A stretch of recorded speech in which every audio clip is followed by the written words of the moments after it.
Halo teman-teman, terima kasih sudah mengklik video ini. Kasus kali ini adalah kasus penghilangan nyawa 7 anggota keluarga yang motifnya karena cinta tidak direstui. Dilansir dari CNN, kejahatan wanita ini sangat mengerikan sehingga India tidak punya pilihan lain selain mengeksekusinya. Kejadian itu terjadi di Bawang Keri, sebuah desa di wilayah utara India, Uttar Pradesh. Sabnam saat melakukan aksinya sedang hamil 8 minggu dan akhirnya Sabnam dan pacarnya yakni Salem divonis bersalah dan dihukum. Tim pengacara Sabnam sedang mencoba menunda eksekusinya dan berpendapat jika ia adalah korban juga. Pengacara Sriya Rastogi mengatakan kliennya yang tidak pernah mengakui kesalahannya adalah korban dari masyarakat patriarki yang hanya mendahulukan sistem kasta. Wanita ini bernama Sabnam. Dia telah menghabisi nyawa keluarganya sendiri dan totalnya 7 anggota keluarga yang saat ditemukan di rumahnya ia terbaring tidak sadarkan diri di lantai di samping ayahnya Shaukat Ali. Leher ayahnya ternyata digoreng oleh Sabnam. Ada beberapa jasad mulai dari kedua kakak laki-lakinya, ibu, kakak ipar, dan sepupunya yang masih berumur 14 tahun, hampir semuanya dipenggal di ruangan yang dipenuhi oleh percikan cairan merah. Sementara itu, keponakannya yang masih bayi ditemukan belakangan dan mirisnya ternyata ia sampai bayi itu sebelumnya tidur di antara tubuh kedua orang tuanya. Peristiwa itu terjadi di Bawang Keri, sebuah desa di wilayah utara India, Uttar Pradesh. Saat wanita itu mengeksekusi keluarganya, ia sedang hamil 8 minggu. Dan akhirnya Sabnam dan pacarnya Salem divonis bersalah dan dihukum.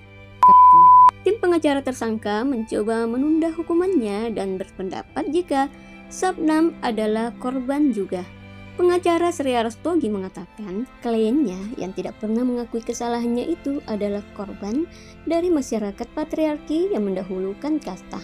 Selain keluarganya yang meninggal, pasangan itu juga menciptakan korban lainnya, yaitu anak mereka yang kini bernama Bitu. Anak yang kemudian dilahirkan Sabnam dan Bitu dibesarkan Sabnam di penjara sebelum akhirnya diserahkannya kepada orang tua asuh. Apa motif Sabnam melakukan eksekusi itu? Begini ceritanya. Sabnam dan Salem adalah pasangan yang saling mencintai dan tinggal di desa yang sama. Tapi keluarga mereka tidak merestui mereka menikah.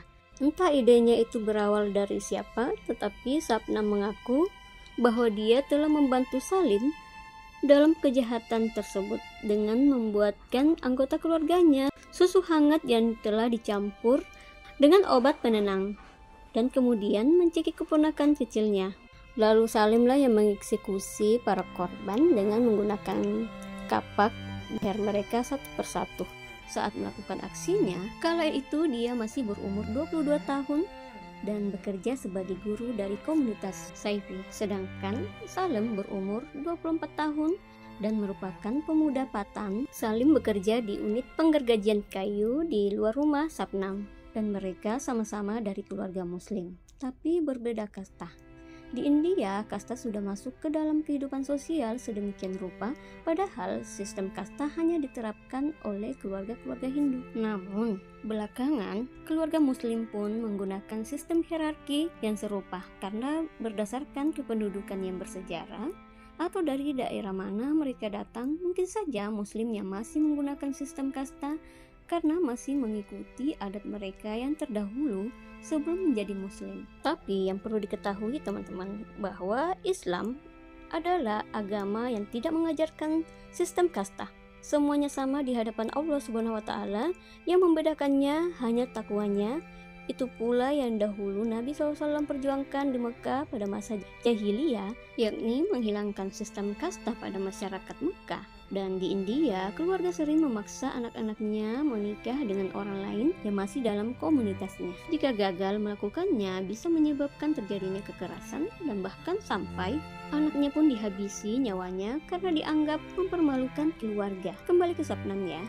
Sebelum eksekusi itu terjadi, Lal Muhammad, ayah dari kakak ipar Sabnam yang juga dieksekusi, mengulangi ucapan anaknya Anjum kepada polisi tentang hubungan Sabnam, bahwa Sabnam melakukan hal yang salah.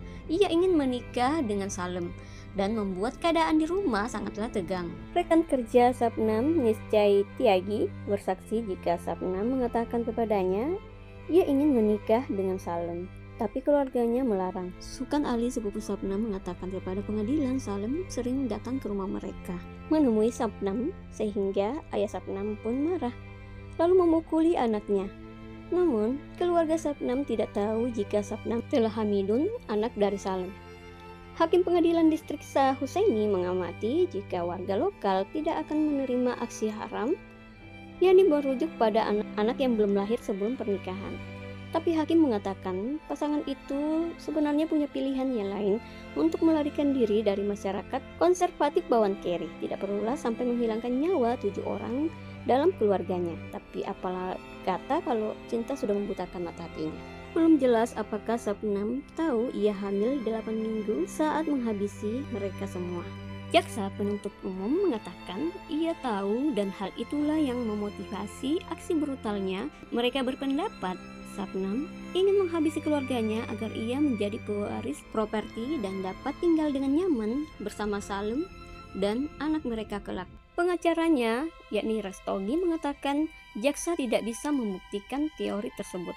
Pengacaranya membela jika Sabnam baru tahu tentang kehamilannya selama masa pengecekan kesehatan setelah ia berada di tahanan. Sabnam pun melahirkan di dalam penjara. Bitu, anak Sabnam, lahir pada Desember 2008, 8 bulan setelah peristiwa naas itu terjadi. Berarti sekarang dia sudah berumur 16 tahun, menuju 17 tahun ya. Bitu berada di penjara wanita sampai berumur 6 tahun. Hingga kemudian teman kuliah Sabnam, Usman Saipi, menawarkan menjadi orang tua asuh dari anaknya Bitu. Karena nama Bitu yang sebelumnya terkenal sebagai anak dari Sabnam, seorang eksekutor, sehingga akhirnya namanya disamarkan menjadi Bitu. Sering sekali kehidupan dan sekolahnya diganggu oleh media India, dan suatu hari saat ia pergi ke masjid, ada yang menyebutnya bahwa ia anak dari Sabnam, wanita yang akan Saipi, ayah angkatnya, mengatakan kejadian itu berdampak buruk bagi Bitu yang malang. Pengadilan Distrik Amroha telah menghukum mati mereka, dan dilansir di media India. Keduanya sempat berusaha mengajukan banding pertama kali di Pengadilan Tinggi Allahabad dan mengajukan pembelaan ke Mahkamah Agung, namun kedua pengadilan itu menolak untuk mengurangi hukuman mereka, dan mereka juga mengirimkan sebuah petisi ampunan kepada Presiden India, tapi ditolak juga. Paman Sabnam, Sattar Ali, dan bibinya, Bibi Sabnam, Fatima Ali, menantikan hari di mana Sabnam dan Salim akan dieksekusi. Sattar dan Fatima mengaku tidak simpati kepada keponakannya itu ataupun Salim. Hanya hukuman tunglah yang pantas bagi keduanya untuk memberikan keadilan bagi keluarga kami yang telah tiada. Sementara Ibu Salim, Caman Jahan, mengatakan bahwa dia selalu berdoa kepada Tuhan siang dan malam, dan apapun yang Tuhan akan lakukan, sekarang kami akan terima, kata Caman. Kasus tersebut disidangkan di Pengadilan Amroha selama lebih dari 2 tahun. Pada 2015, Mahkamah Agung telah menguatkan keputusan Pengadilan Tinggi Allahabad yang menjatuhkan hukuman metong kepada mereka berdua. Demikianlah kasus yang kita bahas kali ini. Pembelajaran apakah yang bisa kita ambil dari kisah ini? Apakah Sabnam adalah korban hierarki? Atau kemungkinan Sabnam berpikir melakukan hal ini untuk keselamatan dia dan Salem? Karena banyak terjadi aksi penghilangan nyawa kedua pasangan muda-mudi yang ingin menikah terjadi di India oleh keluarganya atas nama demi kehormatan gara-gara perbedaan kasta. Tapi apapun alasannya, menghilangkan nyawa orang tidak dibenarkan.